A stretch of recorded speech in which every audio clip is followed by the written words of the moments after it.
Let's say hello to Anthony Smith if he's there. I mean, we're already late. I'm Anthony, here, Ariel. I mean, I'm God, you here. wouldn't show up late I'm to here. believe you me. I'll tell you that much. Oh, dude, believe you me is off the rails. We have like a set time every week we're supposed to start. It's a different time. Sometimes it's a different day. At I least I'm said on the right day though. that is true. I said you have a good excuse. I mean, you're probably on crutches right now, cast, right? The whole bit. Yeah, yeah. 6 weeks non-weight bearing, bro. Wow. Well, we'll get into that, but I mean, do you have anything to say about these accusations? I mean, calling me all kinds of names. You could have said, "Oh, don't talk about Ariel's the man." I mean, who cares how he likes his air? His thermostat is none of our business. But you just sat there and laughed, cackled at Michael I Bisping. okay. To my defense, at the time I was on some painkillers, Okay, fair enough. and so I wasn't expecting him to say that at the time. But I had to bring up the state. Listen, me and my wife fight over the AC temperature all the time. So I'm usually a little bit warmer than she is. So Oh, so you like the I feel 75? I wouldn't go 75. That's a little nuts. Okay. 75 is a little crazy. 72, All right. that's about perfect. But the well done steaks, bro. I don't. What are we doing here? What do you like? I feel. I mean, I can eat it. I'm a lot like Volkanovski. As long as it's warm, I'll eat it. Stop it. Come on, Yeah, warm. it can't be cold. I think he had a good point. As long as it's not cold, I can eat it. Have you ever had a well done steak? It's fantastic.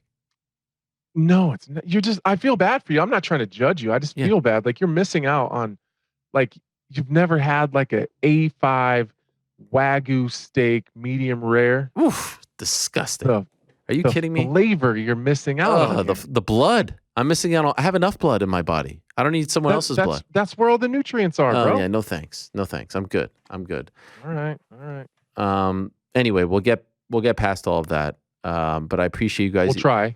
He did say in that clip, by the way, he said talking about Ariel again. I don't know if you guys were talking about me throughout the show, but you're welcome for the content. Okay, Well, we talk about you all the time. Oh, thank you. And it's never negative. Like the one thing that bothers me every week we get stuff clipped and taken from the Believe in Me podcast, which is fine. That's the whole idea. We put it out there, but we never get the credit. Yeah. It's like they'll quote something we say on there and it'll say taken from MMA news. Like you can at least tag us or like credit us with where you got the information.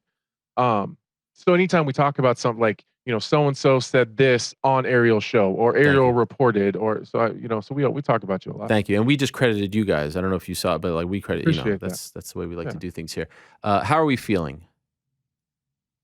I mean, it depends on what you mean. I mean, how's the body feeling? I mean, it was a bit of a tough night at the office. You had to have surgery a few days ago. Mentally, physically, how would you describe how you're feeling? Physically, it's just part of the job, man. I mean, it sucks. You know what I mean? The break it's just in a painful spot. You know what I mean? Like I've never broken anything in my lower legs before. Like maybe like bones in my feet from kicking, but like never like a weight bearing bone in my lower leg. So, it's a little bit different than what I'm used to. It's tougher. You know what I mean? It's harder to deal with, but, mentally and emotionally, if I'm being honest, which I usually am, I'm crushed. You know what I mean? It crushed. Sucks. You were very confident going into this fight, right? And I saw you say on the Believe You Me podcast that you felt like he was a very beatable guy, right? You feel like you win that fight if you don't get hurt. Is that accurate? Yeah. Listen, he didn't do anything that I wasn't expecting him to do. Like the whole idea was to push him and to get him outside of his box, but I had to get a read first and see what he was going to do and see where his reaction time was going to be. I had to see how aggressive he was. Like there's a lot of stuff I need to see first before I can just start throwing bombs. So I felt like I got all of those reads. He was really he was more tentative than I expected him to be. He let me take the center of the octagon easier than I thought I was going to have to fight for it. Um, I think he was very respectful of my game. So he didn't, contrary to what he said, he didn't fight like that, so he kind of blew me off and wrote me off, in any interview or anything that he did. Like it wasn't no big deal. But when we got in there, it was very clear it was a big deal. And rightfully so. I think I earned that. And I appreciate the respect that he gave me. But, I didn't have as many problems as I thought I was going to have. And that's not taking anything away from him. He's fantastic. I understand why he's so hard to fight. I understand why his fight style and I guess the excitement ends up being what it is. I understand why he was submitted by Paul Craig. Now, like I learned a lot about him. Even though it was just 1.5 rounds or whatever it was. At what point did you injure the ankle? Do you remember? I don't. I Wow. don't. I thought that it was from a kick, and that's what I told people right away. Like I think it was a kick, but um, I don't know. Maybe there's a minute 30, minute 45 left in the first round. Maybe I threw a hard right hand, and he countered with a really nasty inside leg kick, and my whole leg went numb from the knee down. But it was a pretty high kick, I think. But at least at the time, it was the inside leg kick. It was hard too, and the whole leg went numb. And then shortly after that, our feet got kind of tangled up, and I tripped and I went down. So instead of fighting too hard to get back to my feet, and I just figured, like I could feel the feeling coming back in my leg. Like I'll just wait. You know what I mean? I'll just hang out. We'll kick it. We'll kick at each other from down here, and then we'll go back and we'll start picking this shit up. And as soon as I stood up and took the first step, I could feel the bones clicking in my leg. Wow. Um, so I put those two things together. I thought that the kick equaled what I was feeling when I walked through the corner. Once we went to the doctor and got the x-rays and the MRIs and all that stuff, it's not the case. And if you go back and look, he never landed an inside leg kick to where it's broken. There was nothing low. I never kicked hard enough or got checked hard enough in that spot for it to break anything. And it's not a bone that would typically break from like a blunt trauma. So they think that I just stepped on it weird at some point in time or rolled it or something like that. I can't even find it in the video. I don't know where it happened, but um, one of the doctors here said that it happens a lot in football where like a running back is running through the hole and he'll step on a lineman's foot and the Mm. lineman will pull their foot out from under them. And it causes this like inward roll. It doesn't even have to be a bunch, but that's where it breaks a lot. So there was a couple times where I'd stepped on his foot. We were because we're opposite stances, so we're fighting for that lead foot battle. And there was a few times where I did step on his foot and he pulled it back and it kind of drug my body forward. So I don't know if that's when it happened, but I guess I just didn't notice it until I stood up to walk to the corner. Obviously, it looked like you were in a lot of pain, couldn't walk. You're down on the mat, and so everyone was fearing the worst, that you broke your leg. They were talking about it on the broadcast, foot, ankle, whatever. But then afterwards, when we heard from Dana White that, at least what he said initially, that you didn't, and then eventually, of course, we find out that you did, and you need surgery and all that. Were you annoyed by that? He did make a point to almost apologize to you a few days later for saying what he said, because it seemed like, I don't know, people were viewing the loss in a different light once they found out that it wasn't broken initially from him, which is a crazy thought in its own right. But were you bothered that that was put out? And why was that put out? And I've talked about this a little bit. It's not Dana's fault because he just asked a question right there sitting at the press conference, and then that was the answer he got. I don't know who's in control of releasing people's medical information, Yeah. especially on live, broadcast. But I thought that was weird because that's not what the doctor said, anyways, in the hospital. It was real clear that they didn't want us at that hospital in Dallas, anyways. It was they were almost seemingly annoyed that we were there. Really? Like the The dude, UFC fighters in general? yeah, like and I get it. It's one of it's like the best trauma hospital in Dallas. It's not in a fantastic area. They get a lot of like really critical injuries. Like I have a friend that lives in Dallas. It's a police officer, and if there's any cops that get shot, that's where they take them because it's the best. But Okay. so they're busy. They're Got it. busy, and I'm sure they don't want to deal with our self-inflicted bullshit. Got it. Which I understand. I totally understand. But so they brought this X-ray machine in, and there was just so much going on, and they just couldn't see. Like it wasn't that it wasn't there, or that they didn't even say that it's not broken. It's just they can't see it. So it was more like, all right, we'll wrap you up, but like you can deal with this when you get home. So, then that was the answer. It was more of an I don't know. But Hmm. I've never been wrong. Anytime that I've said like this is broken or that's broken or I tore something here, like I don't always know exactly what it is. But I know my body and I've been doing this a long time. If there's something broken or torn, I'm almost 100. I'm 100% right every time. What are they saying in terms of recovery, when you could start training, when you could possibly fight again?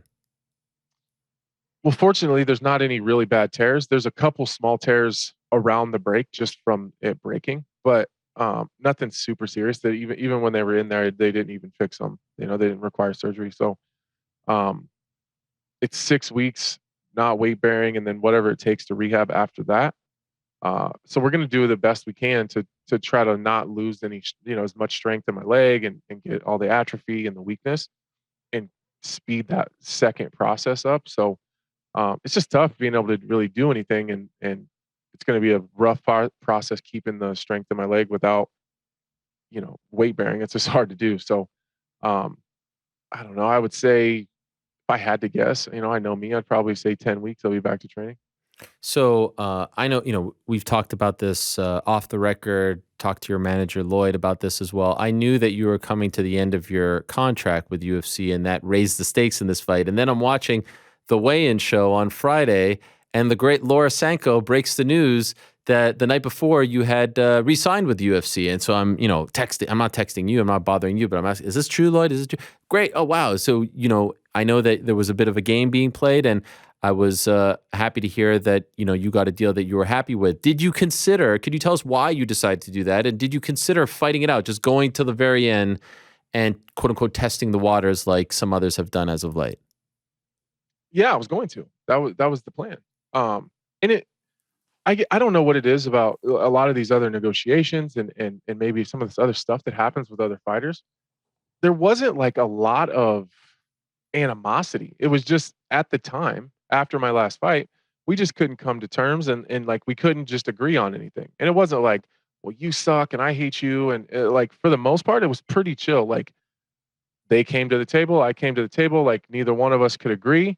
So we just backed away from the table. And then we signed the fight with Ankalaev, and it never got brought up. I didn't bring it up and they didn't bring it up. And that was really it. And I see I work for the UFC, I work for ESPN, I see all them people all the time. Like the relationships were fine. Like I seen Mick Maynard and was, hey, what's up? It's a hug. I see Hunter and Dana. It's like, no, it's not a big deal. We just never brought it up again.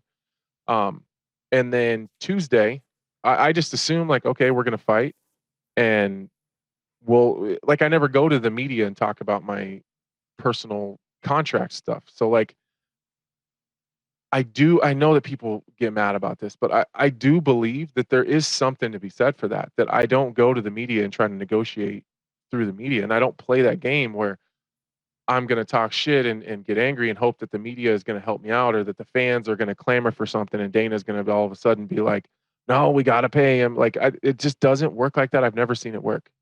I just never have. Maybe I'm wrong and I've missed it, but I've never seen it work. So I've just never done it. I've kept to myself. So I figured we'd fight and then we'd sit down after the fight. And if we still couldn't come to an agreement, then we would check out our options. But Tuesday, um, very casually, we had a quick conversation. It was more like, "Hey, what's up? How are you doing? Did you get to the hotel fine? Is everything good? Do you need anything?" And then it kind of went towards "Hey, we never finished this conversation." And it was really easy actually. Like I met them, they brought me to the Ritz Carlton and we had a quick conversation. It took 10 minutes and we had it done. Wow. Are you happy? Yeah. Yeah. Especially now, like, are you even happier because now you don't have to worry as a free agent? You're coming back from an injury surgery, like in a weird way. That's a silver lining, perhaps. I don't know if I'd even think about it like that. Okay. I I want to be a UFC fighter. Yeah. Like I I'm not saying that I'm about to retire or whatever, but I got more time behind me than I have ahead of me. Hmm. So I I want to I want to end my career as a UFC fighter, and I want to continue covering the UFC as a broadcaster. I like working for ESPN. I like working for the UFC and doing the fight nights. And at some point I want to transition to calling those fights live, and not being with the UFC interrupts that plan. That's been the plan for a long time now. So I'm happy that we were able to get it done. There's an intrinsic value that carries on post career for me that comes with staying with the UFC. And honestly, it's comfortable. Like I Hmm. know everybody, I know the staff, I know everyone in the back. Like I'm I'm very comfortable. And there was just some numbers that we had to figure out. And I've always said, if you want more money, you got to bring more value. Uh, and I've done that. And so I'm happy. Like financially, I'm happy with the amount of fights. I'm happy with the term. I'm good. Yeah, that's the one thing that we don't talk about enough. Like if you're in your shoes, one of the fighters who works also as a broadcaster, that's something that none of the other promotions can offer. And that's part of the sort of exit plan, retirement plan, right? If you can transition into that role, you do a great job. I think you can easily go into that analyst role, whether it's Contender Series, fight nights, any of them, pay per view. I think you'd be perfect for it. Make the same transition that your friend Michael Bisping has made. I think you are at the top of Right. that Oh, and list. I'm trying to kind of follow that a little bit, and I use guys like Bisbing or Chael or like Rashad, and I pick their brains because that, eventually that's the path that I'm going to be taking. So I kind of pick like what worked, what didn't work, what were you happy with, like, and realistically, where am I going to make more money at the end of the day? Like, and it's not about right now. It's in the next 15 years. You Mm, just go from now to 15 years. Could I make more money per fight for a short period of time right now somewhere else? Possibly, like likely, very likely. But in the next 15 years, when I'm not fighting anymore and I'm doing broadcasting and we're looking at analyst roles and all of that stuff, I'm going to make way more money staying with the UFC and continuing my career as an analyst and a broadcaster post career. So I'm just thinking long term. And to be fair, I'm very very happy with where I'm at, and it doesn't hurt that I got injured, lost the fight, and still made a lot of money. right. Like, I'm okay with that. This was mentioned on the broadcast. If you don't want to talk about it, I totally respect it. Do you want to talk about the training situation? There was obviously a What they glaring. say on the broadcast? Well, they mentioned you didn't watch the fight. No, Okay, fair enough. no. Will you watch it? At some point, yeah, I will. Just talking about the fact that your longtime coach wasn't in your corner, Mark Montoya. Do you want to talk about that or no? Um, no, probably not. Okay. I respect that. Just wanted to ask. It was brought up, so wanted to see if you wanted to talk about it. How do you feel about the state of the light heavyweight division at the moment? There's like a jockeying going on now. Are you seeing all these conversations? Jan, Yuri, um, you've got Jamal Hill in the mix now. Had a nice win. If you let's say you're Mick Maynard, how would you book this whole situation? Glover, of course. I'd probably rematch Glover with Yuri. You do. Okay. I'd probably put Jan versus Ankalaev. Um, Man, Jamal Hill's in a tough spot. Just That's the thing, because of where right? he's at. Yeah, In a that's the tough thing. spot. Um, Ozdemir's booked against Krylov, so I yeah. thought maybe he'd fight one of those guys. Yeah, I was gonna say like the Ozdemir fight would have made sense. Yeah, Yeah, he's gonna have to hang out for a minute, probably. He's gonna have to hang out for a minute. Dominic Unless he Reyes. wants to unless he wants to fight down. Um, I don't suspect he wants to fight anybody else coming off a loss. I think that's the knock on him right now is his last three opponents have all been coming off of losses. Hmm. Um, so he's gonna need a win over someone that is coming off a win. Um, that's a tough spot, man. I was just out for 10 months and, you know, probably four of it was just waiting around for an opponent. If you're hanging out in that 5 or 6 spot, you're kind of the odd man left out a lot of times. Do you think this guy's going to be a player? Like, do you see this in him? Do you think he can compete? He said on the show on Monday, and if no problem with him saying like, "Give me Yuri right now." That's a great matchup for him. Of course, he's going I to be think Yuri's probably the one of the better matchups in the division for him, to be honest with you. because of his Um, striking. because of his striking, Yuri's hitability, Jamal's power, and Yuri's lack of top pressure in wrestling. Right. The one and I like Jamal. I like Jamal. I like his manager. I like his team. He's a cool dude. Yeah. I really, really like those guys. But if we're just speaking as an analyst here, um, Thiago Santos is not known as a wrestler. Um, Not a very good one. Not a very good jiu-jitsu player. He was able to get 6 takedowns, in whatever that was, at Hmm. 18 minutes or whatever the hell it was. Um, if Glover Teixeira gets 1 takedown, that's just where you're going to end up. Jan Blachowicz is a really good wrestler. If he gets a takedown, that's just where you're going to stay. Um, Ankalaev, same way. If he gets a top position on you, that's just where you're stuck. So he's got to shore that hole up, I think. And I think if he is the odd man left out, that's the perfect opportunity for him to take this time and really shore that up and work on his wrestling defense and some of his get ups because obviously that's a problem he had. And he was just able to outwill and kind of just out heart Thiago in some of those spots. I think some of that's the position in their career they're in right now, which makes that easier to do. But if I was him, I'd take this time that you're likely going to kind of be sitting on the sidelines waiting for an opponent to fix that part of your game. Who do you think wins, Ankalaev or Jan? Um, Probably Ankalaev. Really? Or probably Jan. Probably Jan. Sorry. Probably Jan. Probably Jan. Okay. Yeah. And I don't want to sound like I'm shitting on Ankalaev. Like, I mean, he won fair and square. Like his body lasted longer than mine did. Like, I get why he is the way he is, though. Now that I've been in there with him, he's hard to get to do anything. You know, he's very much kind of spinning his wheels, waiting. He's not as big as I expected him to be. I could feel even from if I had another leg, you know, I feel like even from the bottom, I wouldn't have had any issues on the ground. I was just, if there's any jiu-jitsu players out there listening, like, you can get double underhooks all you want from the bottom, but if you can't rock up to your feet, it's pointless.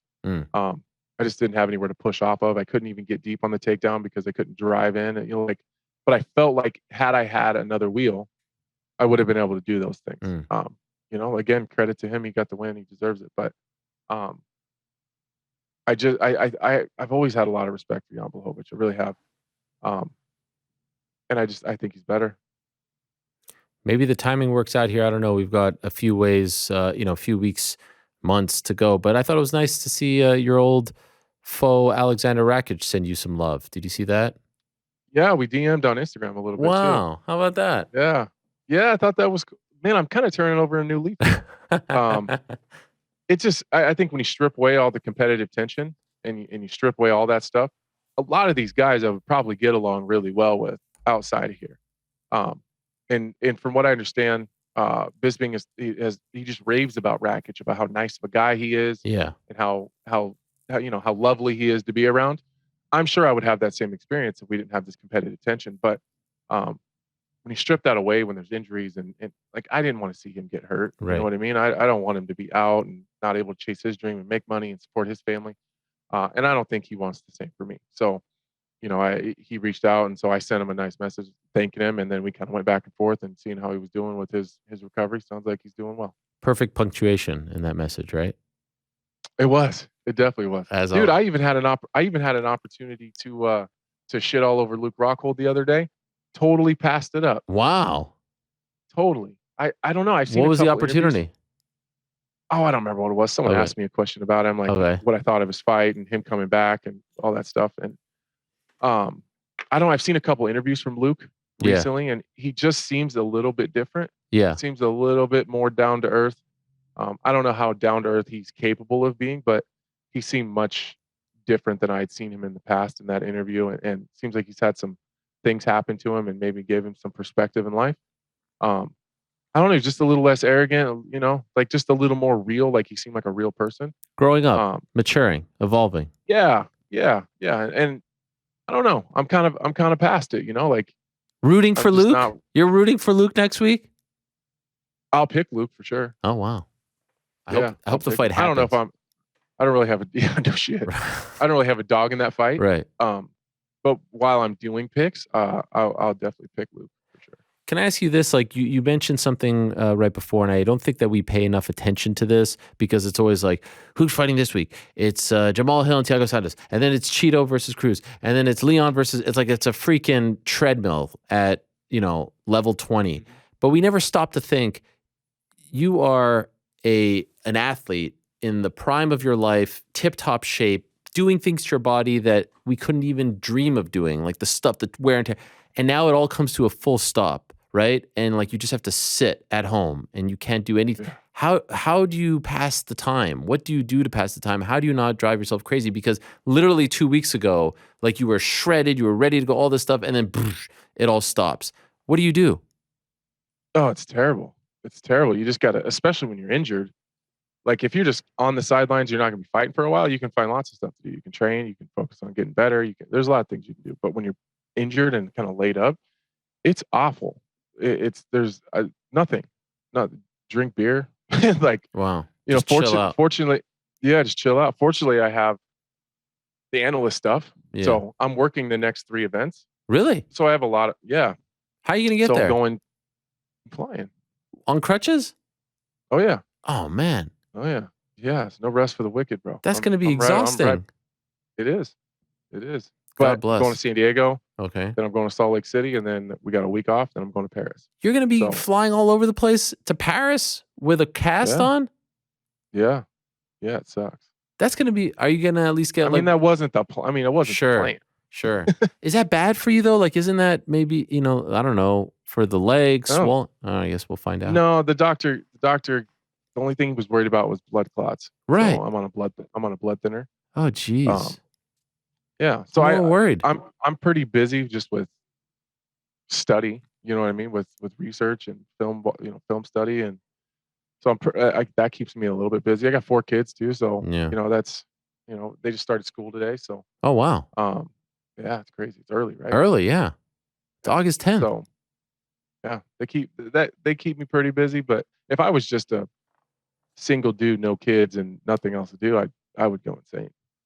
By the way, was the weight cut okay? Nah, It nah, looked like you were struggling nah. up there a bit. It wasn't as bad as like cutting 85, but um, it was a tough one. It was a tough one. I put a lot of focus in the last year of trying to just put on some size and strength and physically be able to go with these guys in the top 5, which I was able to do, and I felt really good. The flip side of that is, the weight cut that comes with that. So, um, super lean, and I think I checked in at like just above 230 on Tuesday. Um, Damn. yeah, yeah, and I think I just miscalculated it a little bit. It just didn't come off as fast as I expected it to during the week. Um, so I had a good chunk to do Thursday night and Friday morning. How bad was it Friday morning? Um, if the cuts to 85 back in the day were a 10, I would say I was at a 6. 10 in It was terms of like being horrible.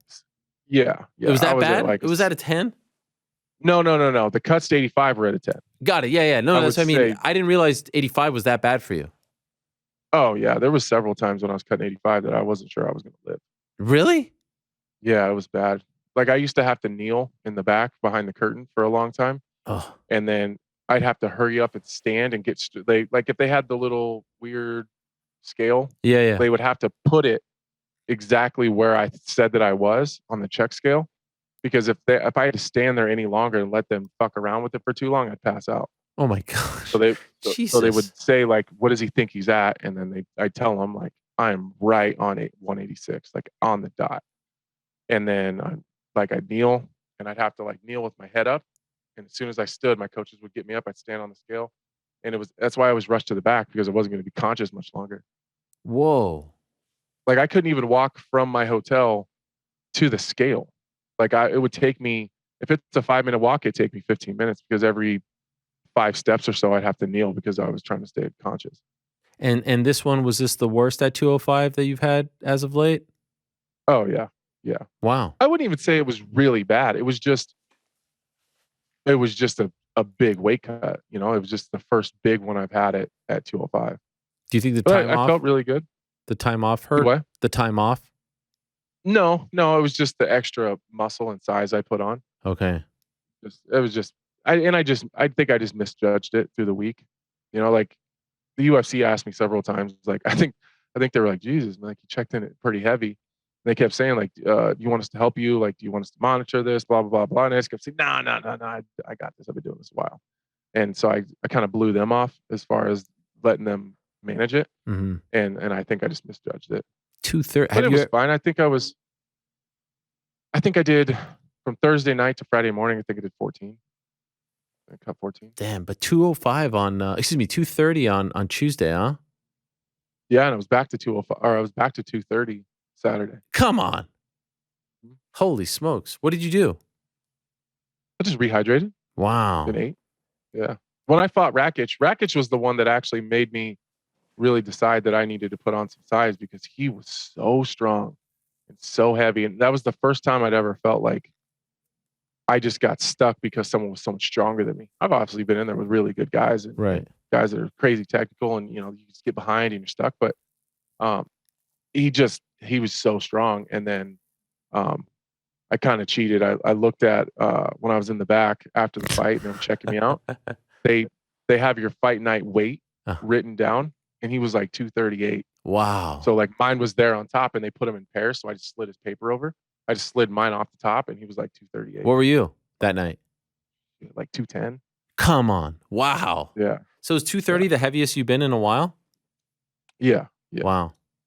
I think I started training camp when I was with Wyman. I was like 238, but I was like a fluffy 238. Yeah. Like I was kind of soft. So just from being out for so long. Um, and I got down to about 230, and then I was pretty lean. Well, I'm sorry it didn't work out. I'm happy the surgery went well. I appreciate you coming on, after the loss. I know that's not easy. Um, Congrats on the new deal. That's very Thank exciting. you. Well deserved, well earned. Good luck with all these travels coming up. Geez Louise, man. I thought you'd be sitting at home. I asked you that question because I thought you'd be sitting at home staring at the walls, let alone going to San Diego and Utah and Paris, of all places. So good luck with that. Enjoy that. And everyone out there, even though they disparage my good name, check out the Believe You Me podcast starring Anthony Smith and Michael Bisping on the Michael Bisping YouTube channel. You guys do a great job. Appreciate you very much. Thank you, Anthony. All the best and get well soon. Thanks, Ariel. I'll talk to you soon. All right, man. There he is. Anthony Bye. Smith, Lionheart, new contract with the UFC. Well deserved. One of the best light heavyweights on the planet.